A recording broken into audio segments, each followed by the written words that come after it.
और दूसरा सर मुझे थोड़ा सा इस बारे में गाइड करें। मुझे ना कंफ्यूजन हो जाती है, मसलन मैं रजिस्टर पे पहले मैं लिख रहा हूँ, फिर वो बीच में मिस हो जाता है, फिर अगला टॉपिक शुरू हो जाता है।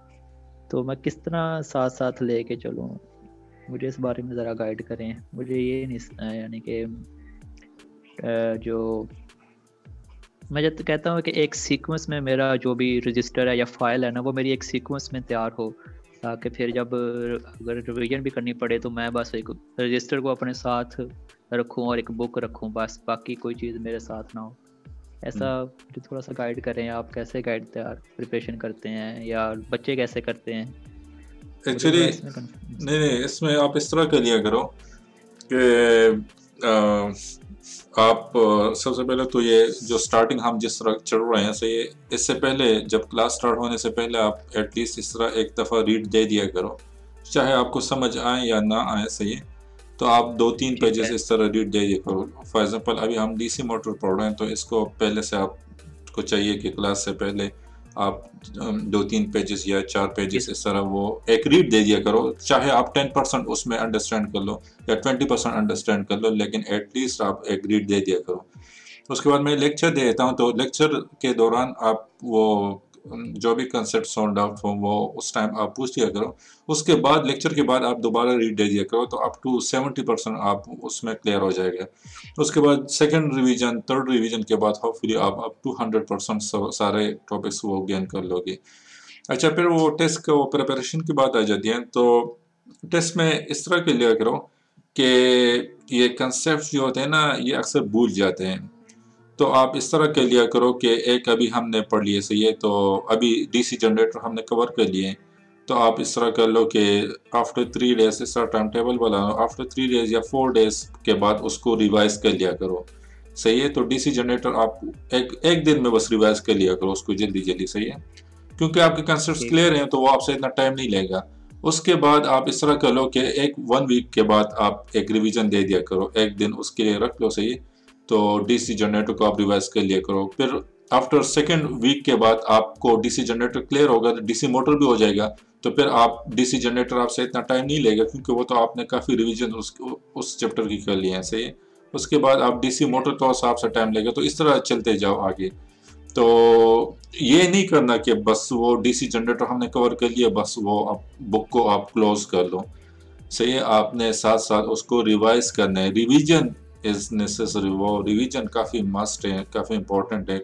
स्टूडेंट्स में जो कंपटीशन होता है आगे पीछे, वो किसकी वजह से होता है, वो रिवीजन ना करने की वजह से होते हैं। ठीक है तो सर। रिवीजन आप मस्ट वो कर लिया करो।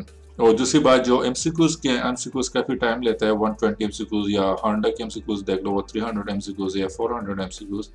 तो उसमें कुछ एमसीक्यूज इस तरह जी होते हैं जो आपको लगता है कि यार ये तो काफ़ी इजी हैं, लाइक अगर मेरी प्रिपरेशन ना भी हो या इसको मैं रिवाइज ना भी करूं तो ये एमसीक्यूज मेरा हो जाएगा। Like for example ohm law आपको गिवन है, सही है, वोल्टेज में ओम लॉ की स्टेटमेंट क्या है, वो इस टाइप के एमसीक्यूज पे आप वो टाइम वेस्ट ना किया करो। जो इम्पोर्टेंट ठीक एमसीक्यूज है। हैं उसको आप इस तरह कोई मार्कर वो कर चूज कर लो, नहीं मार्कर अपने साथ रखा करो, तो उसको थोड़ा सा वो हाईलाइट कर लिया करो उस एमसीक्यूज को, या कि जो आपको ठीक। जो उस एमसीक्यूज के जो कंसेप्ट आपको लगता है कि यार ये एमसीक्यूज, इस एमसीक्यूज के जो कंसेप्ट है वो मुझसे मैं भूल जाता हूँ ना, या ये एमसीक्यूज थोड़ा इंपॉर्टेंट है, ये टफ है, या मैं अक्सर इसके कंसेप्ट में भूल जाता हूँ, तो उसको आप हाईलाइट कर लिया करो। और फिर जब टेस्ट होगा तो टेस्ट से एक रात पहले वो आप वो सारे एमसीक्यूज रिवाइज कर लिया करो।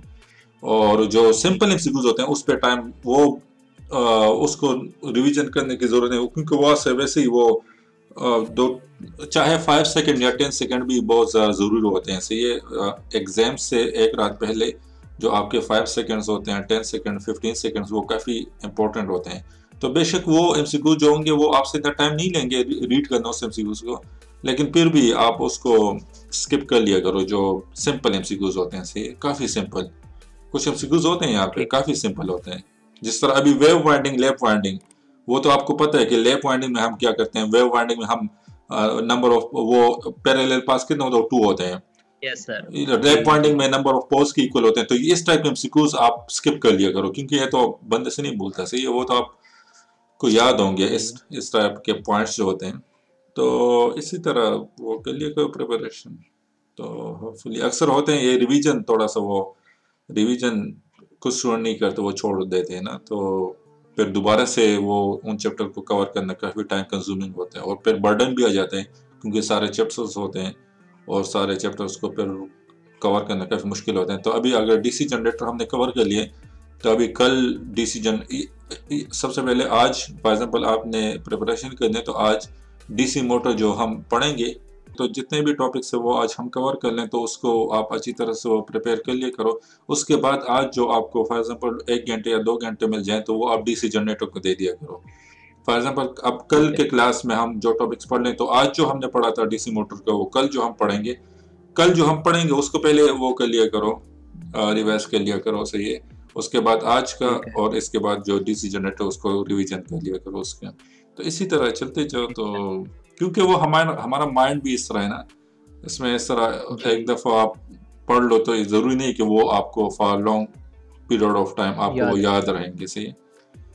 तो सब भूल जाता है। हाँ, भूल जाते हैं और बंदे अक्सर कहते हैं, शिकायत करते हैं, सर हम क्यों भूल जाते हैं, ये तो अच्छी बात नहीं। तो अगर वो आप सारी चीज़ें अगर आपके मेमोरी में स्टोर होते जाएं तो फिर तो बंदा पागल ही हो जाएगा। ओके, डीसी मोटर, अभी तक हम डीसी जनरेटर को डिस्कस कर रहे थे। डीसी जनरेटर में हम क्या था, हम जनरेशन कर रहे थे, सही है। जनरेशन क्या कर रहे थे, ईएमएफ को हम जनरेट कर रहे थे, सही है। ईएमएफ को हम किस तरह जनरेट कर रहे थे कि वहां पे हम मैकेनिकल एनर्जी हम दे देते थे और वो इलेक्ट्रिकल एनर्जी में कन्वर्ट हो जाता था, सही है। लाइक यहाँ पे जो हमारे पास इंड्यूस करंट था या इंड्यूस्ड ईएमएफ, वो हम उसको यूटिलाइज करते थे। इंड्यूस्ड ईएमएफ या इंड्यूस करंट जो था वो हम आउटपुट को लेते थे, सही है। यानी यहाँ पे इंड्यूस करंट आना वो हमारे लिए पॉजिटिव पॉइंट था, वो हमारे लिए पॉजिटिव पॉइंट इस तरह के वो हम उसको यूटिलाइज करते थे, सही है। उससे हमें आउटपुट मिलता था। लाइक इंड्यूस करंट अगर ज्यादा होता या इंड्यूस ईएमएफ अगर ज्यादा होता तो वो बेस्ट जनरेटर होता है, उसकी जनरेशन वो ज्यादा होती है, सही है। लेकिन यहाँ पे जो हमारे पास डीसी मोटर में ये हमारी नेगेटिव, इसको हम कंसिडर करेंगे, लाइक ये हमारे लिए बेस्ट नहीं होगा। क्यों बेस्ट नहीं होगा, क्योंकि ये हमारा जो अप्लाइड वोल्टेज होगा, यहाँ पे हमने वोल्टेज देना है, दिस इज मोटर। यहाँ पे हमने जो वोल्टेज देना है ये उसको उसके ऑपोजिट होगा। लाइक इंड्यूस ईएमएफ अगर आपका इस डायरेक्शन में होगा तो हमारा वोल्टेज जो अप्लाई होगा वो इस डायरेक्शन में होगा। लाइक अगर आप जनरेटर को वोल्टेज इस डायरेक्शन में अप्लाई कर लेते हो तो इंड्यूस ईएमएफ जो होगा वो इस डायरेक्शन में होगा, जो नेट वोल्टेज को वो डिक्रीज करेगा, सही है। डिक्रीज द नेट वोल्टेज, सही है। तो यहाँ पे ये हमारी, यानी हम इसको इतने, ये हमारे बेस्ट नहीं है यहाँ पे डीसी मोटर में। लेकिन जनरेटर में हमारे पास क्या था, वहां पर हम ये हमारे बेस्ट था। क्यों बेस्ट था, क्योंकि हम वहां पे हमें ये आउटपुट देता था, सही। अच्छा, यहाँ पे हम क्या करते हैं, simple motor, you know about the motor. Motor में हम क्या करते हैं, हम इलेक्ट्रिकल एनर्जी को मैकेनिकल एनर्जी में कन्वर्ट करते हैं, सही है। जितने भी हमारे घर में मशीन्स हैं या जितने भी हमारे वॉशिंग मशीन वगैरह सब कुछ हो गए, तो ये हमारे पास मोटर होते हैं, इसमें हम इलेक्ट्रिकल एनर्जी देते हैं और वो हमें आउटपुट देता है in the form of mechanical energy, सही। अच्छा, यहाँ पे हमारे पास अब डीसी मोटर होते हैं और एक आपका एसी मोटर होते हैं, सही है। एसी मोटर हम आफ्टर फ्यू चैप्टर वो वहां पे हम पढ़ लेंगे, सही है। ये डीसी मोटर जो होता है ना आपका, ये हमारे पास, अच्छा हम कहाँ पे डीसी मोटर यूज करते हैं, कहाँ पे एसी मोटर यूज करते हैं। So that is because of its best speed torque characteristic.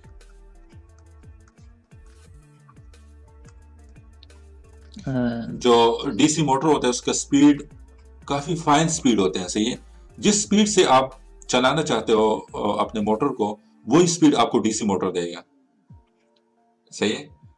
और टॉर्क भी इसका बेस्ट होता है। किस तरह टॉर्क बेस्ट होता है वो हम आगे इसके टाइप्स पढ़ेंगे। सीरीज मोटर होता है, एक शंट मोटर होता है, एक कंपाउंड मोटर होता है। जिस तरह डीसी जनरेटर में टाइप्स है उसी तरह यहाँ पे भी इसके टाइप्स होंगे, सही है। वो हम आगे पढ़ेंगे तो उसमें हम डिस्कस करेंगे कि टॉर्क किस तरह बेस्ट होता है। स्पीड क्या होता है, स्पीड फॉर एग्जाम्पल आपको 40 आरपीएम चाहिए, तो 40 आरपीएम का स्पीड आपको आउटपुट पे चाहिए, तो ये डीसी मोटर के थ्रू आप उसको गेन कर सकते हो। लाइक 40 आरपीएम आपको डीसी मोटर देगा। एसी मोटर आपको इतना फाइन स्पीड नहीं देता। एसी मोटर में आपकी स्पीड वो वेरिएशन होती है वहां पे। लेकिन जो कांस्टेंट स्पीड, फॉर एग्जांपल आपको 60 आरपीएम चाहिए, तो ये डीसी मोटर आपको 60 आरपीएम आउटपुट पे देगा, सही है। एसी मोटर का एक फिक्स स्पीड होता है, उस फिक्स स्पीड को आप चेंज नहीं कर सकते। लेकिन डीसी मोटर को आप चेंज कर सकते हो, लाइक स्पीड को आप वेरिएबल कर सकते हो। सही है। तो जिस तरह फॉर एग्जाम्पल आजकल के इलेक्ट्रिक कार जो आ गए हैं ना, तो इलेक्ट्रिक कार में क्या होता है, वहां पे भी डीसी मोटर लगे होते हैं। लाइक आप स्पीड को इंक्रीज करना चाहते हो, डिक्रीज करना चाहते हो, तो डीसी मोटर का जो स्पीड कर्व होता है, जो स्पीड होता है, वो काफी बेस्ट होता है। सही है। That is much more superior than the AC motor. सही है। तो इसलिए इलेक्ट्रिक कार जो होते हैं वहां पे भी डीसी मोटर हम यूज करते हैं। सही है।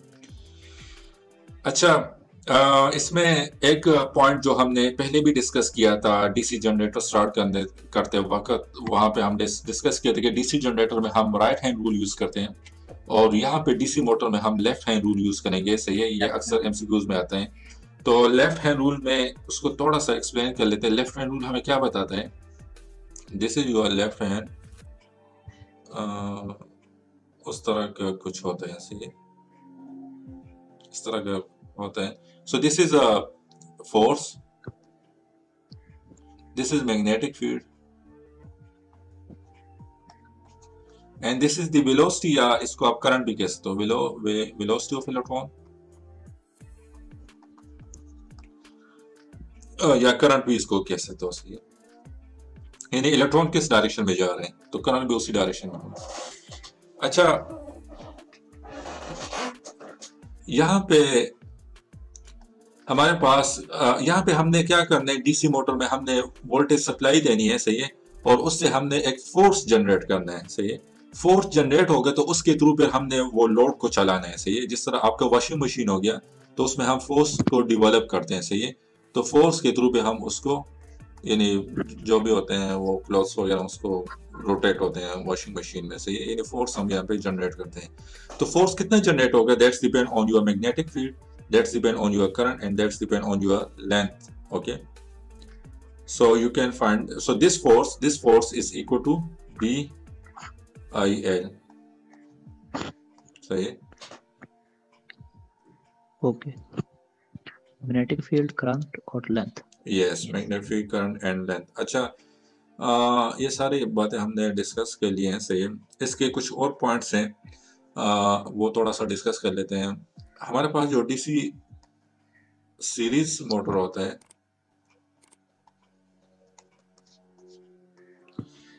इसका जो स्टार्टिंग टॉर्क होता है वो काफी हाई होता है। या ये इस तरह के लेंगे, वो टाइप्स ऑफ मोटर पढ़ेंगे उसमें, ये इसको डिस्कस करेंगे कि सीरीज मोटर क्या होते हैं, शंट मोटर क्या होते हैं। सही है।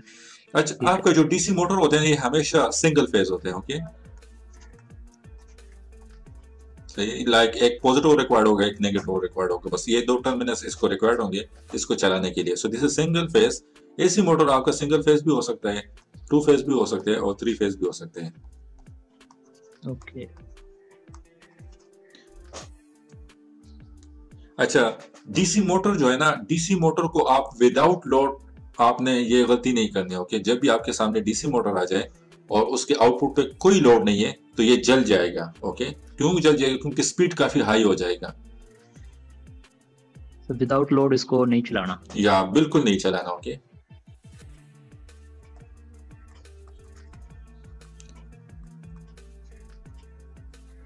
ओके। लाइक अगर आपने इसको रन करना है डीसी मोटर को, तो आपने क्या करना है, आपने थोड़ा सा कुछ ना कुछ लोड देना है उसको। सही है। सही है। क्योंकि अगर आप कोई लोड नहीं होगा तो फिर क्या होगा, फिर वो आपका जल जाएगा। सही है। तो आपने थोड़ा सा ज्यादा हो जाएगी, जी, स्पीड काफी हाई हो जाएगा, जिसकी वजह से वो जल जाएंगी, वायरिंग मोटर आपका जल जाएगी। जबकि एसी मोटर को आप विदाउट लोड भी रन कर सकते हो। अच्छा, इसको आप वहां पे यूज कर लिएगा जहाँ पे आपको, यानी वेरिएबल स्पीड्स का जहाँ पे आपको रिक्वायरमेंट हो, तो वहां पे आप यूज कर लिया करो। अच्छा, इसको ज्यादातर हम जो हमारे पास पेपर मिल्स हो गए, पेपर मिल से, ये जो आपके रोलिंग मिल और रोलिंग मिल से, ये तो वहां पे हमारा डिमांड क्या होता है, हम कहते हैं कि हमारी जो स्पीड होगा वो कांस्टेंट होना चाहिए। कांस्टेंट स्पीड होगा तो आपका जो प्रोडक्ट होगा, सही है, वो भी जो प्रोडक्ट क्वालिटी होगा वो भी कांस्टेंट होगा। कांस्टेंट स्पीड होगा तो क्या होगा, जो प्रोडक्ट का वो क्वालिटी होगा वो भी कांस्टेंट होगा। लाइक आपने क्या करना है, आपने कस्टमर को एक ही क्वालिटी देनी है ना। लाइक इस तरह तो नहीं करना कि कुछ कस्टमर को आप दूसरी क्वालिटी दे दो, कुछ कस्टमर को आप अलग से वो क्वालिटी दे दो, सही है। तो प्रोडक्ट क्वालिटी कांस्टेंट होगा तो आपका यहाँ पे यानी कांस्टेंट प्रोडक्ट क्वालिटी के लिए मुझे कांस्टेंट स्पीड का वो डिमांड होगा, सही है। तो कांस्टेंट स्पीड के लिए वो कौन सा मोटर बेस्ट होगा, वो डीसी मोटर बेस्ट होगा, सही है।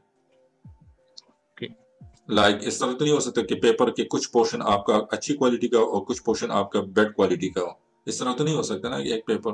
तो वहां पे मुझे एक कांस्टेंट पेपर चाहिए, लाइक एक जिसका वो वेट जो वो कांस्टेंट हो, सही है।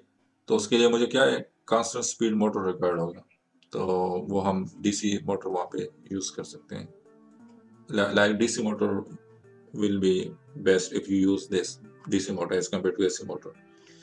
अच्छा, डीसी मोटर का एक और भी है, इसका जो इंस्टॉलेशन है वो काफी इजी होता है, सही है।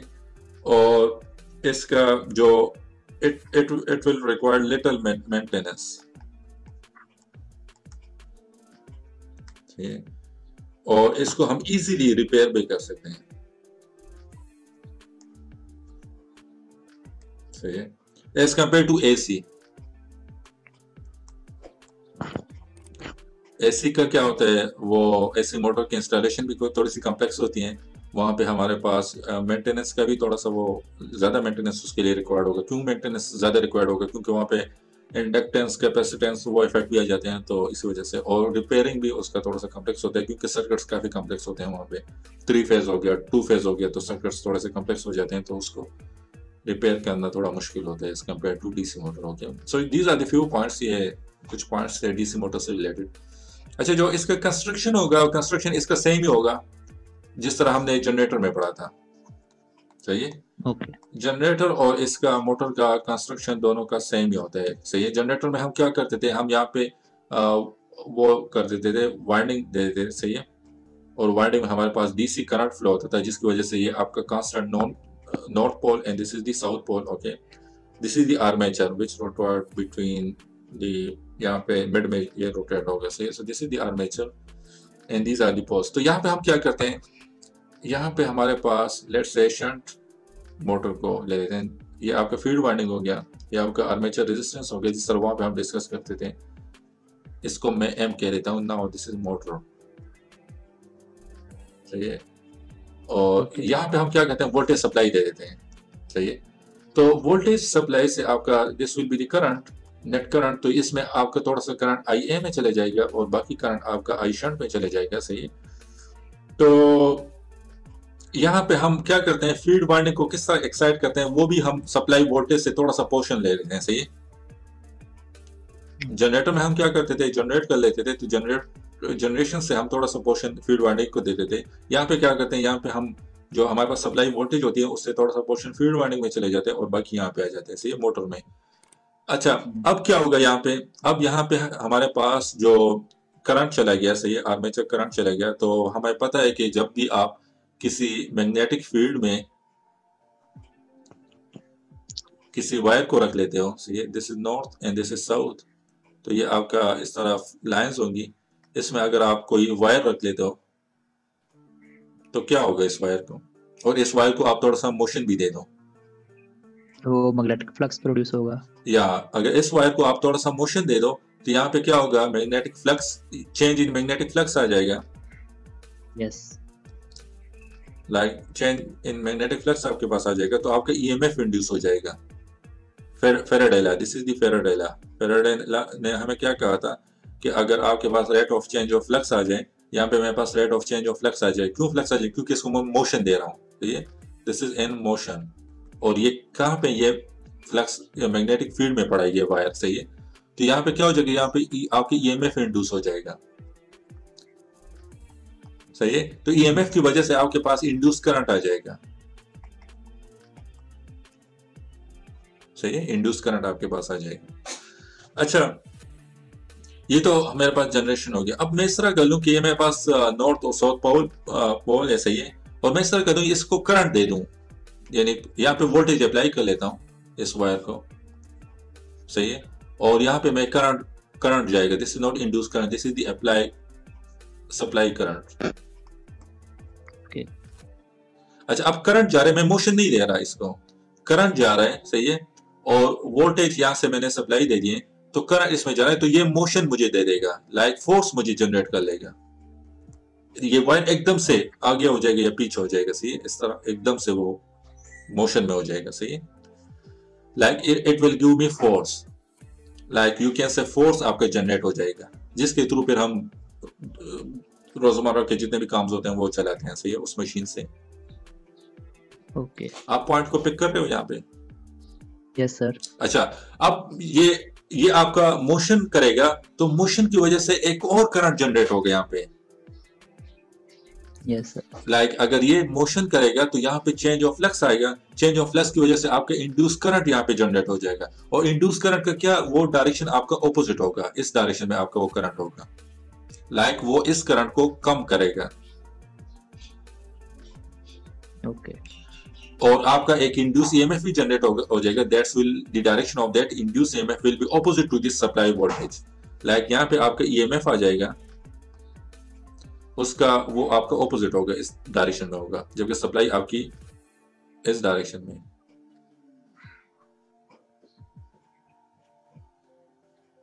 आपको समझ आ रहे हैं? यस, यस सर, ठीक है। सही है, तो यहाँ पे मेरे पास जो ईएमएफ होगा, जो इंड्यूस करंट होगा, वो मेरे लिए बेस्ट नहीं है मोटर में, जबकि जनरेटर में मेरे लिए बेस्ट था। जनरेटर में क्या था, जनरेटर में मुझे बस ईएमएफ मिल जाता था, वो मेरा जनरेटेड वोल्टेज होता था, इंड्यूस करंट जो था वो मेरा आर्मेचर करंट होता था, वो उससे मैं वो मेरा वहाँ पे यही जनरेशन हो रहा था, सही है। लेकिन यहाँ पे मेरे लिए बेस्ट नहीं है। क्यों बेस्ट नहीं है? क्योंकि ये मेरा सप्लाई वोल्टेज को कम कर रहा है। ये सर वोल्टेज सर, यहाँ पे आपने बताया फोर्स जनरेट होगी, ये हमें फोर्स देगा क्या होगा अगर हम इसको करंट सप्लाई करेंगे जी। तो हमें हमारी रिक्वायरमेंट फोर्स है या वोल्टेज है? वोल्टेज तो माइनस हो जाएंगे ना, इंड्यूस ही है, टोटल वोल्टेज में से इंड्यूस ही हमें माइनस कर देंगे। तो यहाँ पे क्या है, यहाँ पे आपका जो सप्लाई वोल्टेज है that is greater than the induced EMF. जो इंड्यूस्ड ईएमएफ आपका होगा वो आपका कम होगा, ठीक है, सही है। तो आपको यहाँ पे फोर्स मिलेगा आउटपुट पे। लाइक अगर आपका इंड्यूस्ड ईएमएफ काफी ज्यादा हो जाए that is equal to supply voltage, तो फिर तो वो दोनों एक दूसरे को कैंसिल कर देंगे और आपको कुछ भी नहीं मिलेगा, ठीक है। लेकिन यहाँ पे हमारे पास होते हैं, लेकिन हमारा जो नॉर्मली होता है वो आपका इंड्यूस्ड ईएमएफ इतना हाई नहीं होता, सही है, वो कम ही होता है, सही है। ओके, अच्छा ये देखो यहाँ पे इन्होंने रिप्रेजेंट किया, this is my supply voltage, okay, और ये मेरा करंट हो गया, load current, okay, and this is armature and this is the shunt current, और यहाँ पे वोल्टेज आपका इस तरह है, तो इंड्यूस्ड ईएमएफ आपका ऑपोजिट डायरेक्शन में होगा जी, ठीक है। ये आपका शंट है, सही है। तो यहाँ पे एक और चीज पूछनी थी, जो ये शंट रेजिस्टेंस है तो ये भी हम डिसाइड करेंगे पे जो अप्लाइड वोल्ट जो हम वोल्टेज अप्लाई करेंगे उसमें से कितना हिस्सा शंट वोल्टेज को जाए और कितना हिस्सा इसको जाए पार्टी में, ये तो हम करेंगे हम? नहीं, वो हम डिसाइड नहीं करेंगे, वो आप वहां से सप्लाई दे दो, सही है। ये आपका शंट जो होते हैं ना, यहाँ पे ये आपका कांस्टेंट हो जाते हैं। स्टार्ट में ये थोड़ा सा वेरिएबल होगा, लेकिन उसके बाद ये सेचुरेट हो जाता है, ये वाइंडिंग आपका सेचुरेट हो जाते हैं, तो आपका वो फ्लक्स कांस्टेंट हो जाती है, ठीक है, तो वो कांस्टेंट हो जाती हैं, तो उस टाइम आपका क्या होगा, आपका करंट कांस्टेंट हो जाएगा। क्योंकि फ्लक्स आपका कांस्टेंट होता है ना, वो हमने जनरेटर में पढ़ा था ये चीज, ठीक है, वो ये आपका कांस्टेंट या आपका कांस्टेंट हो जाएगा, सही। अच्छा, यहाँ पे जो बैक ईएमएफ होगा this is known as back EMF और काउंटर ईएमएफ, सही है। तो ये आपका किसकी इक्वल है, वही फार्मूला होगा इसका, सही है। यानी आपका ईबी जो होगा that's is equal to P by Z N by 60 है, ये आपका वही फार्मूला होगा, सही है। अच्छा, यहाँ पे वहाँ पे सर हमने इसको कहा था ईएमएफ यानी कि इलेक्ट्रिक जनरेशन, या ये जनरेशन, और यहाँ पे हम इसको क्या कह रहे हैं, बैक ईएमएफ और काउंटर ईएमएफ कह रहे हैं। क्योंकि बैक काउंटर ईएमएफ कह रहे हैं क्योंकि ये हमारे सप्लाई वोल्टेज के ऑपोजिट हैं। यानी अगर यहाँ से मैं 50 वोल्ट दे दूं और ये अगर लेट्स से ये 5 वोल्ट है, तो ये मुझे नेट कितना मिलेगा, वो 45 मिलेगा मुझे यहाँ पे इंस्टेड ऑफ 50। ठीक है सर, ये यहाँ पे बैक ईएमएफ फार्मूला वही है, इसको ईबी से डोनेट कर देंगे। या and it will always less than the applied voltage. Okay, आपका हमेशा लेस होगा अप्लाइड वोल्टेज से, सही है? या अच्छा, ये हमारी लिए थोड़ा सा बेस्ट भी होता है, सही है? बेस्ट किस तरह होता है? क्योंकि ये आपके जो हमारे पास जो डीसी मोटर होता है ना, डीसी मोटर बैक ईएमएफ की वजह से वो खुद ही अपने आप को रेगुलेट करता है। लाइक वो आपका सेल्फ रेगुलेटिंग मशीन बन जाता है। लाइक अगर लोड मेरा इंक्रीज होगा डिक्रीज होगा तो मुझे ये नहीं करना पड़ेगा कि मैं अपने आर्मेचर करंट को इंक्रीज कर लूं या डिक्रीज कर लूं, या यहाँ पे मैं एक बंदे को हायर कर लूं और वो देखे कि मेरा आर्मेचर का वो स्पीड जो है, वो जो रोटर है उसका स्पीड जो है वो इंक्रीज हो रहा है या डिक्रीज हो रहा है, तो उसके अकॉर्डिंगली मैं अपने वोल्टेज को इंक्रीज या डिक्रीज कर लूं। ये यहाँ पे नहीं होता, सही है? इस बंदे को आपने यहाँ पे हायर नहीं करना, बस ये खुद ही ऑटोमेटिकली वोल्टेज को इंक्रीज करता है, कभी डिक्रीज करता है according to the speed of this, according to the load, sorry, सही है? तो ये आपका एक सेल्फ रेगुलेटिंग मशीन होता है। किस तरह सेल्फ रेगुलेटिंग मशीन होता है इसको हम अभी डिस्कस करते हैं। अच्छा, self regulating machine is because of back EMF. तो ये ईएमएफ, बैक ईएमएफ यहाँ पे मेरे पास थोड़ा सा बेस्ट भी है, सही है? क्यों बेस्ट है? क्योंकि ये आपके मशीन को सेल्फ रेगुलेटिंग मशीन बना रहा है। अगर बैक ईएमएफ ना होता तो फिर आप यहाँ पे खड़े होते हैं और आप यहाँ पे देखते हैं कि मेरा लोड इंक्रीज हो रहा है, तो यहाँ पे मुझे सप्लाई वोल्टेज इंक्रीज लोड के अकॉर्डिंग दी देना चाहिए। मेरा लोड डिक्रीज हो गया तो इस सप्लाई वोल्टेज को मुझे कम करना चाहिए क्योंकि लोड डिक्रीज हो गया। लेकिन ये बैक ईएमएफ ही होता है यहाँ पे जो आपके सप्लाई वोल्टेज को इंक्रीज और डिक्रीज करते हैं। किस तरह सप्लाई वोल्टेज को इंक्रीज और डिक्रीज करते हैं उसको हम अभी डिस्कस करते हैं, सही है? अच्छा, यहाँ पे आप केवीएल को अप्लाई कर लो, सो आपका क्या हो जाएगा? V will be equal to IA, RA हो जाएगा, प्लस ये हो जाएगा EMF, EB से मैं रिप्रेजेंट कर लेता हूँ, सही है? तो आपका आर्मेचर करंट क्या हो जाएगा? वो आपका हो जाएगा IA हो जाएगा। This will be your armature current. ठीक है। अच्छा, अब हम इसको पढ़ लेते हैं कि हमारे लिए ये किस तरह सेल्फ रेगुलेट करेगा। अच्छा, ये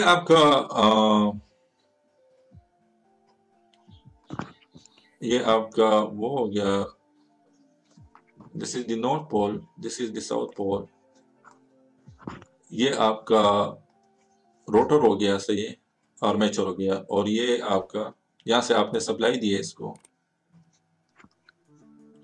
डीसी सप्लाई आपने दी है, वन फेज डीसी सप्लाई, इसमें करंट फ्लो होगा और यहाँ पे आपका लोड है।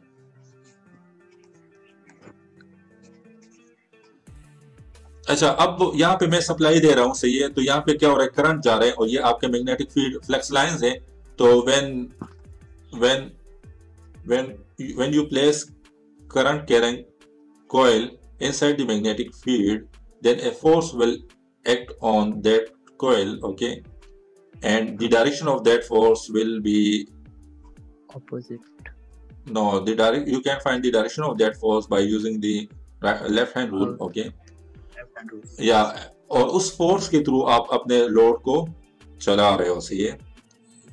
रन कर रहे हो, सही है?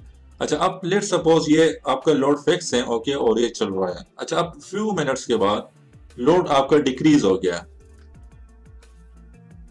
सही है? तो जब लोड आपका डिक्रीज हो जाए तो फिर क्या होगा? फिर आपका जो यहाँ पे स्पीड होगा वो तो हाई है, यानी वो तो पहले लोड के अकॉर्डिंगली वो रोटेट हो रहे हैं, सही है? लाइक आपका लोड फिक्स था तो स्पीड कितना था? वो आपका 60 आरपीएम था, सही है? अब आपका लोड डिक्रीज हो गया तो स्पीड थोड़ा सा इंक्रीज हो जाएगा या डिक्रीज हो जाएगा? तो सर इसमें सर डिक्रीज होगा, अभी आपने डिस्कस किया कि लोड कम होगा तो वो ऑटोमेटिक सेल्फ रेगुलेट करेगा। नहीं, सेल्फ रेगुलेट किस तरह करेगा उसको अभी हम डिस्कस कर रहे हैं, यानी वो किस तरह सेल्फ रेगुलेट करेगा। यहाँ पे आपका जो लोड है वो फिक्स है, सही है? और जो आपका रोटर है वो रोटेट हो रहा है 60 आरपीएम पे, सही है? मैंने लोड को डिक्रीज कर दिया है तो स्पीड आपका इंक्रीज होगा या डिक्रीज होगा? आप लोड को डिक्रीज कर लो, पहले इंक्रीज को पढ़ लेते हैं फिर आपको कंसेप्ट शायद क्लियर हो जाए। मेरे पास 60 आरपीएम है, सही है? और मैंने लोड को इंक्रीज कर दिया है, यानी काफी ज्यादा लोड वहां पे उसके आउटपुट पे डाल दिए हैं, सही है? तो अब मेरे पास स्पीड डिक्रीज होगा या इंक्रीज होगा? सर डिक्रीज होगा। स्पीड डिक्रीज होगा, यस। स्पीड आपका डिक्रीज होगा, सही है। अच्छा, यस स्पीड डिक्रीज हो जाएगा तो आपका क्या होगा, फ्लक्स आपका डिक्रीज हो जाएगा, यानी नंबर ठीक ऑफ है। लाइंस को कम कट करेंगे। अच्छा, आपका स्पीड डिक्रीज हो गया तो इट मींस कि फ्लक्स आपका डिक्रीज हो गया, तो ये फ्लक्स जब आपका डिक्रीज हो जाए तो इट मींस कि आपका बैक ईएमएफ डिक्रीज हो गया। यस सर ठीक है। अच्छा, बैक ईएमएफ आपका डिक्रीज हो गया, ये पार्ट आपका डिक्रीज हो गया, तो इट मींस कि आपका ये आर्मेचर करंट इंक्रीज हो जाएगा। ओके ठीक है। सही है, तो आपका आर्मेचर करंट इंक्रीज हो जाएगा, तो यहां पे आपका जो आर्मेचर करंट जब इंक्रीज हो जाए तो ये क्या हो जाएगा, जब हाई करंट फ्लो करेगा तो क्या होगा, फोर्स आपका हाई हो जाएगा। सही है। जब करंट आपका हाई हो जाएगा तो फोर्स आपका हाई हो जाएगा, और वो उस डिमांड को जो हाई लोड है उसको फुलफिल कर लेगा।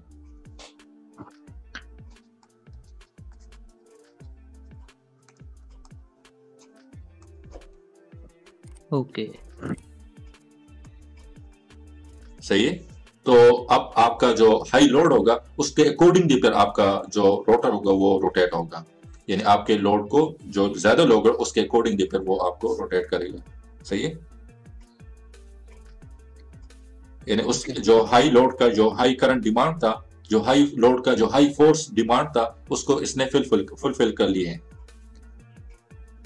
ठीक है। सही है। अच्छा, अब लोड की तरफ आ जाते हैं। लाइक अगर मैं इस तरह है कि 60 आरपीएम पे चल रहा है ये, सही है, और मैं इस तरह कर लेता हूं कि लोड को डिक्रीज कर लेता हूं। लोड को मैंने डिक्रीज कर लिया तो क्या हो जाएगा, आपका जो टरबाइन होगा वो उसका स्पीड हाई होगा या कम होगा?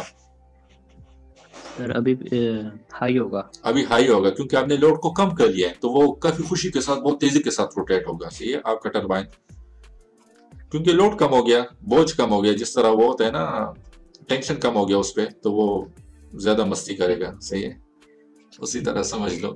तो यहाँ पे क्या होगा, स्पीड बहुत तेजी के साथ हो जाएगा, तो ज्यादा फ्लक्स लाइंस को विद इन सेकेंड ज्यादा फ्लक्स लाइंस को वो कट करेंगे, तो इट मींस कि आपका फ्लक्स इंक्रीज हो गया, तो यहाँ पे आपका यह फ्लक्स इंक्रीज हो जाएगा। तो फ्लक्स इंक्रीज हो जाएगा तो इट मींस कि आपका बैक ईएमएफ इंक्रीज हो गया, तो बैक ईएमएफ इंक्रीज हो गया तो इट मींस कि आपका आर्मेचर करंट डिक्रीज हो गया। जब आर्मेचर करंट आपका डिक्रीज हो जाएगा तो फोर्स भी आपका डिक्रीज हो जाएगा। जी।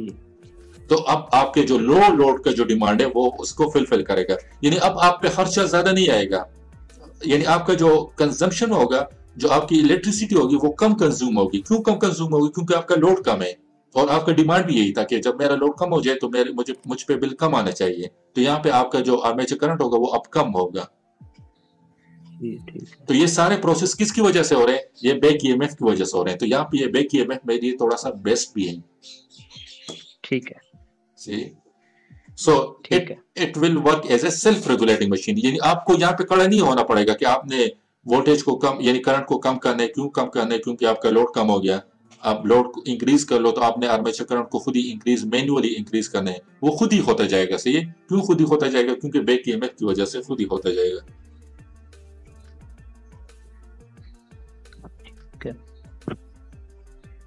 सही है।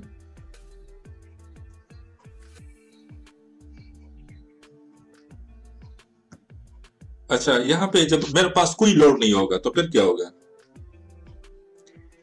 तो फिर आपको थोड़ा सा फोर्स का वो रिक्वायर्ड होगा, फोर्स थोड़ा सा आपको रिक्वायर्ड होगा। सही, थोड़ा सा माइन्यूट अमाउंट ऑफ फोर्स आपको रिक्वायर्ड होगा। किस के लिए? फ्रिक्शन और विंडेज लॉसेस को फुलफिल करने के लिए। उसको आपका फ्रिक्शन लॉसेस भी होते हैं और विंडेज का भी थोड़ा सा वो होता है, उसके लिए आपको थोड़ा सा फोर्स वो रिक्वायर्ड होगा। तो उसके लिए आपका आर्मेचर करंट नॉन जीरो होगा। लाइक उसके लिए आप, यानी यहाँ पे कोई लोड नहीं है।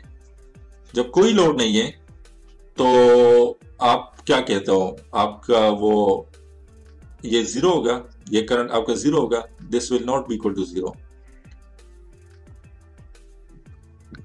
अभी भी ये कंज्यूम करेगा। क्यों कंज्यूम करेगा? क्योंकि आपका लोड तो जीरो है। सही है, लोड जीरो है, लेकिन यहाँ पे विंडेज और फ्रिक्शन लॉसेस होते हैं। तो उसके लिए आप को थोड़ा सा वो इलेक्ट्रिसिटी की रिक्वायरमेंट होगी, सही है।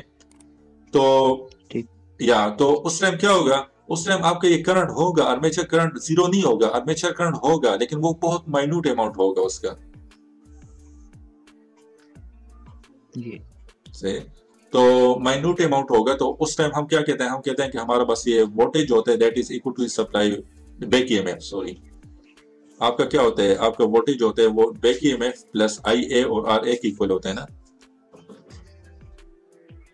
जी सही है।